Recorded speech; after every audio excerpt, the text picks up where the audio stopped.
Dalawang magkasunod na araw nga ang gala ko mga mamis, kaya naman ngayong araw nga, oras na para magbalik loob dito sa loob ng bahay namin. Bago pa ako mag-setup ng camera, nakapagsimula na talaga ako magpaikot ng mga damit namin ni Daddy sa washing. Tapos nakapagpalit na rin ako ng kortina dito sa may kusina. Bago ko nga isampay yung mga damit namin ni Daddy, tatanggalin ko nga muna yung mga basahan dito sa kusina. Itong malaking basahan na to, plano ko nang labhan to kasi isang buwan ko na din palang hindi nalalabhan to. Pero inilabas ko muna siya dun sa terrace, sinampay ko muna kasi plano ko na baka bukas ko na lang labhan yon kasabay pa ng ibang basahan kasi gabi na rin ng mga oras na to. Pagtapos ko namang magwalis itong at kumuha na ako ng malaking trash bag para nga lagay na dito yung mga laman ng basurahan ni Atina. Itong basurahan naman na to mga mamis, palagi ko naman sinasabi sa inyo na kay Atina lang to. Iba pa yung mga basurahan namin sa labas at yung mga basurahan na pinaglalagyan ko ng pinaglinisan ko ng colostomy. Ewan ko ba sa trash can na ni Atina mga mamis, 2 araw lang naman ako nawala pero napuno agad. So after ko naman ilabas yung mga basura, sunod ko naman hinangay na yung mga damit namin ni Daddy at isa-isa ko na nga isinampay doon sa labas para bukas pag natuyo na ititiklopin ko na lang. Konti lang itong mga labahan ko kasi bago talaga yung binyag ng pamangkin ko, sunod-sunod na araw na talaga ako naglaba. Pagkatapos ko naman isampay yung mga damit, sunod ko naman inasikaso itong mga gamit ko na dinala ko nga doon sa bahay nila mama nung binyag ng pamangkin ko. Simula kasi nung umuwi ako nung last week hindi ko pa naayos to, ngayon pa lang. Sabi ko nga sa inyo mga mamis, kapag meron akong gala kahit isang araw at kahit malapit lang yon, ang lala ng jet lag ko. Sa isang araw na gala ko na yon, kailangan 1 linggo lang akong nagkakahiga.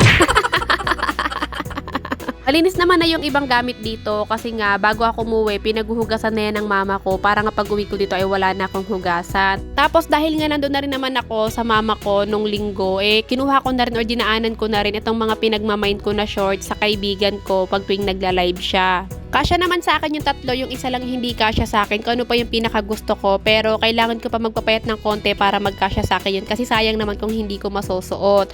So itinabi ko muna yon, mukhang malinis naman na yon kasi mabango naman. Tapos bumalik na ako dito sa kusina para mag-bake ulit ng cake. Hindi pa kasi natatapos ang gala ng Mamshi Panay niyo mga mamis. Nagpahinga lang ako ngayon dito sa bahay pero may gala ulit ako sa mga susunod na araw. Kaya naman ito, nagbe-bake ako ng cake. Itong cake naman na to mga mamis ay para naman to sa tatay nung kaibigan ko. Hindi naman nila ni-request sa akin to mga mamis. Ako lang ang nagsabi sa kanila. Alam nyo na, bida-bida masyado ang Mamshi Panay niyo. Sakto kasi mga mamis, marami pa akong ingredients na natira. Gawa nga nung gumawa ako ng cake para sa binyag ng pamangkin ko. At ayoko na talaga na may stock ko dito sa bahay. Kasi nga baka ma-expired lang. Kaya hanggat maaari, talagang ginagawa ko na to. Tapos pinamimigay ko na lang. Alam niyo mga mamis, ugali ko talaga na kaysa abutan ng expired sa akin dito sa bahay, why not na lutuin ko na lang tapos ipamigay, diba? Di bali na nga na gumastos kami ulit na bumili ng ingredients kaysa naman naabutan ng expired dito, hindi namin papakinabangan. At least diba mapapakinabangan pa ng iba. At sakto din naman, ito nga't meron ako natin ng ingredients tapos mag-birthday yung tatay ng mga kaibigan ko. Kaya ginawa ko na lang ulit na cake. Pero ibang cake naman tong gagawin ko, hindi na to yung gaya nung sa pamangkin ko. Pagkatapos nga ng ilang minutes, naluto na rin tong inilagay ko sa malaking baking pan. Nakakatawa kasi para siyang isang malaking pajivar. Tapos meron pa natirang mixture, nilagay ko sa maliit na round pan at binake ko na din. At habang inaantay ko na maluto yun, nilaban ko muna or kinisutan ko muna nga itong PE uniform ni Atina. Kasi naalala ko, Thursday ng gabi nga pala to. Tapos kinabukasan Friday ay PE day nila Atina.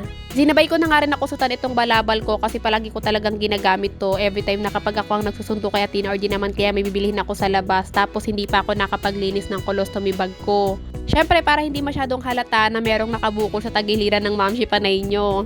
Pagtapos kong magsampay, nilagay ko naman yung mga shorts sa washing para kinabukasan ay naman yung papaikutan ko. After nga ng ilang minutes, naluto na rin itong nilagay ko sa round pan. At dahil malamig na nga itong nasa malaking binake ko, nilagay ko na to sa rep. Mas masarap kasi talaga ang mga cake kapag galing sa rep. Nung natapos naman na ako sa mga gawain ko ngayong gabi, syempre hindi pwedeng kalimutan ang maghilamos gamit ang sabon na lagi kong ginagamit. Sa totoo lang mga mami, natatamad talaga ako maghilamos. Kaya lang alam ko kasi anong mangyayari sa mukha ko kapag hindi ko talaga inalagaan ng hilamos tong mukha ko. So after ko naman maghilamos, nagpatuyo lang ako ng mukha. Pagkatapos, ito nga't naglagay na ako ng sunscreen. Ito yung sunscreen na sinabi ko sa inyo nakakarating lang galing Korea. Lagpas 1 linggo ko na rin tong ginagamit mga mamis. Meron talaga ako isang ginagamit pero tinigil ko muna yon kasi gusto ko nga makita kung gaano kaganda tong sunscreen na to. In fairness naman sunscreen na to mga mami, simula nung ginamit ko, hindi ko na tinigilan. Actually, tuwing umaga lang talaga ako nagsa-sunscreen. Pero dahil feeling ganda-gandahan ng Ma'am Shea Panay nyo kapag ginagamit ko to. Lalo na tuwing pagkagising ko ng umaga, ang ganda ng result niya. Kaya ayan, kahit gabi naglalagay ako. Hindi ako natatakot ngayon na baka maubos tong sunscreen na to kasi nasa akin niya yung mga stocks neto. Kung sakaling maubos tong ginagamit ko ngayon, madali lang ako makakuha doon sa may stocks ko. Fast forward tayo mga mamis, kinabukasan naman ay gumawa na nga ako ng icing pagkagising ko. Habang pinapaikot ko yung itong icing sa mixer, unti-unti ko siyang nilalagyan ng melted chocolate. Pagkatapos ko naman gawin yung icing, sunod ko naman ginawa ay naglagay naman ako ng sugar syrup dito sa my cake.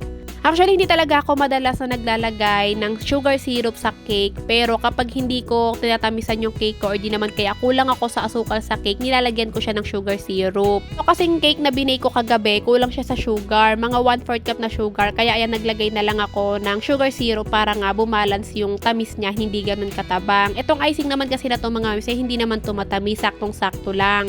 Pagkatapos ko naman lagyan ng sugar syrup, nilagyan ko naman na siya ng icing. Bali, ang tawag sa cake na to mga mamis ay chocolate mousse cake. Lalagyan ko pa talaga yan ng dark chocolate melted sa ibabaw, pero doon na lang mismo sa bahay ng friend ko para nga hindi ako mahirapan pag binitbit ko yan. Eto't habang meron pa nga ako mga inaayos na cake dito, ito namang si daddy lumapit sa akin at gusto daw niya tikman yung cake. So binigyan ko siya ng konti lang. Ito nang tuwang-tuwa na pasayaw pa nga. Marami pa kasi ako natirang cake mga mamis at hindi naman namin kayang ubusin lahat to. Kaya ang ginawa ko, naglagay ako sa mga microwavable tub tapos pinamigay ko na lang dito sa mga kapitbahay ko. Sakto naman kasi meron ako mga kapitbahay dito na merong anak kaya sila yung mga pinagbibigyan ko neto. Pero bago ko ibigay yan mga mamis, nilagay ko muna sa ref para nga kapag binigay ko sa kanila malamig na malamig. Tapos ito may natira sa mangkok, ayan na yung para sa amin. Tapos may natira pang icing, dadalhin ko yan kasi ay gustong gusto ng mga kaibigan ko yan.